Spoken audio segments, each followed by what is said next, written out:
here with a ready Beavan Sibanda as he fights for the IBF International Strawweight title, and you're coming up against Richard Garde from the Philippines. Beavan, how are you feeling? Oh, how are you, Hayden? Nice to see you. I'm feeling great, brother. I've been training, I've been in camp ever since my last fight, so I've been staying active and busy, so I'm ready. And I know, obviously, belts, when the titles come around, guys tend to just, go up one gear. Do you feel like that's been you as well? No, I don't think that's me. I've been working hard all the time. I train for every fighter the same way. I don't care who's in front of me. I just have to put huge amounts of work. That's why I believe that you can be a champion. You don't have to train for an opponent or an opportunity. Just work hard all around. And of course, your promoter believes in you, backing you for an IBF title as well. In the international, started building you in a new sanctioning body. How do you feel about the IBF? IBF is a lovely title. I'm really grateful for my promoter, for giving me this opportunity, and I'm so excited. I can't wait, to be crowned the new IBF International Champion. You got opponent Richard Garde. What do you feel about him? He's from the Philippines. Richard Garde, like what they say, the Philippines, they're always tough. I respect him as an opponent. He's really a tough guy. But what happens to tough guys in the sport? They get hurt.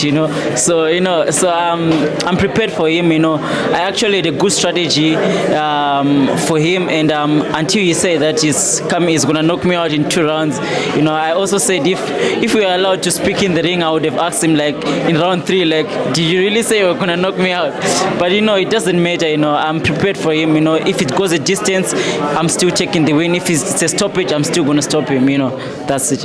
You've added a lot to your coaching team as well. Obviously, Busim Tolo is there, but there's some other guys. I don't know if you want to talk about what you've added to your team. Yeah. So I've since the Kusa fight, I've added a strength and conditioning coach. His name is Brad. By 360 Gym in Linksfield. He's a really good coach. He pushes me. And it's to also show my strength has improved. And I also have Coach Sichle. He's also good on the technical side. He's helping me on how I must approach the fight also, but all my coaches, they play a big role in my performances. Yeah. And coming into this fight, do you feel like you're the best you've ever been in your career? I'm telling you, this is the best. I always feel like after every fight, I always get the best version of myself. But this one, there's something special, and I give glory to God. He put me straight in this camp. My mindset is different. My work ethic has been different, so I can't wait. When you see your opponent, what do you think about him physically? Yeah, physically, he's strong, but the body doesn't fight, it's what's in the mind, and my mind is very strong, and when someone promises to bring war, that's what I love. I love it. I love when someone promises to give me a tough fight, it keeps me active, it keeps me alive. So when someone promises to give me a good fight, I get so excited, and this guy, he comes forward, I don't have to look for him, he's gonna be there for me, so it's gonna be a nice fight. The fact that he is going to be there for you, and he seems to be predicting that, as you said, second, third round stoppage. Do you think he's just going to be, in top gear from first round, and you're going to have to be, prepared just to weather the storm for a little bit? Every fight is dangerous, especially early in the rounds. So I'm always going to be very cautious early in the rounds, but I will have to dominate every single round. Doesn't matter it's bringing the pressure. I have to make sure that I win every single round. I want to put on a big master class, of a performance. I want to outdo myself. I want to look at this fight one day when I return and say, this day I actually put a good up performance, And you'll be following some other great champions that have come from South Africa in the IBF more recently as well. How close do you think you're going to be getting to that world title shot? I don't know, man. I just believe I'm few fights away from fighting for a world title, but it's all in God's glory, It's God's plan. Whatever He's planning for me, I'll take it, But I'm just focusing. I'm not thinking about anything else. I'm thinking of this guy. I'm thinking of this belt. That's on my mind. For Saturday, I have to get past Saturday. Then I can talk about anything after that. When you saw the belt being brought in during the press conference, they put it on the table. It's a beautiful title. Do you imagine yourself, with that around your waist? I can tell you for now, when I saw the belt, I didn't even took my eyes off it. I just kept looking at it. Imagine it in my waist. So now the plan, the ball is in my hands. I have to make sure that on Saturday I bring the best version of myself and grab this title. And the sparring for this fight, I mean, was it good for you?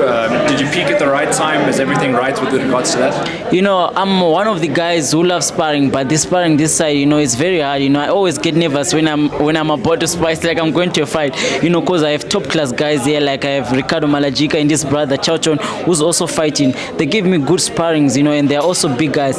And I've also like went outside, you know, I sparred Demat Pena. He's also a guy who comes forward and also gives me a hell of a time, you know. So you know, I've had good preparations for this fight, good camp and good sparring guys. I'm sure it's great stand-up work there for Demat Pena as well, all the way from Angola, competing really well in mixed martial arts. Yes. Bevan, at one stage, was there a point where you might have considered going to mixed martial arts? Honestly speaking, you know, when I came to from Zim to SA, I was training in an MMA gym, you know, so I was doing everything, wrestling and grappling, until I realized that in order to fight MMA, you have to be 57 kgs, you know. That's like featherweight, and I wanted to campaign in both sports, like boxing and MMA.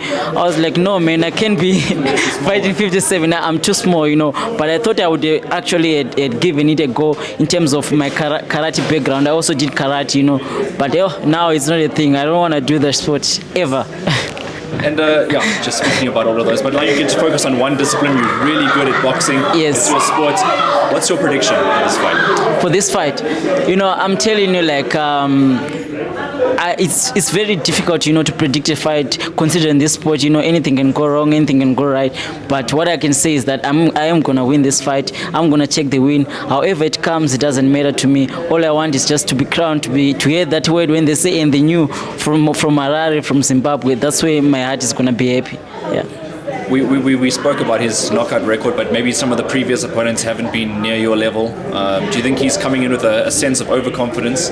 Yeah, I've seen the people that he stopped. All those people that he stopped, they were also being stopped. You know, they are not like those journeymen that just come and they don't go down. But they were journeymen that actually go down. So, but still, I don't care. I still give credit to his sport. To take someone out, you know, it requires some power, you know. But for me, it doesn't bother me. You know, I fought big punchers, you know, and for me, it's all about the skill. You know, you can't hit hard if you cannot see the head. You know? I'm gonna make him miss, and he's gonna pay for that. All right, and just lastly, do you have any message for your opponents? I don't have a message. I've just seen the guy. You know, I think I gave him a message with my eyes. You already know how I feel about him. So you know, we're gonna handle business on Saturday. And then any thank yous, any shout outs for anybody? Yo, I would like to thank my sponsors. You know, this camp was so hard, but they made it easier, you know, in terms of helping me financially, you know, even motivation. I would like to thank PokerBet. I would like to thank Sierra Brains. I would like to thank Kia, which has also come on board. I would like to thank 360 Fitness Gym. And I would like to thank also my coach that is in Zim, you know, Coach Lawson. He's been helping me a lot. And also, lastly, like, I lost my coach in May, you know. This fight, I'm dedicating to him. So when you see me fighting there, just know that I'm fighting with that different spirit. You know, I want to make him proud. I know wherever he is, he's going to watch me and say, I'm really proud of you, my boy. So this fight is all about him. You know, I'm doing it for him, and I have to take this win. I have to give the belt to him.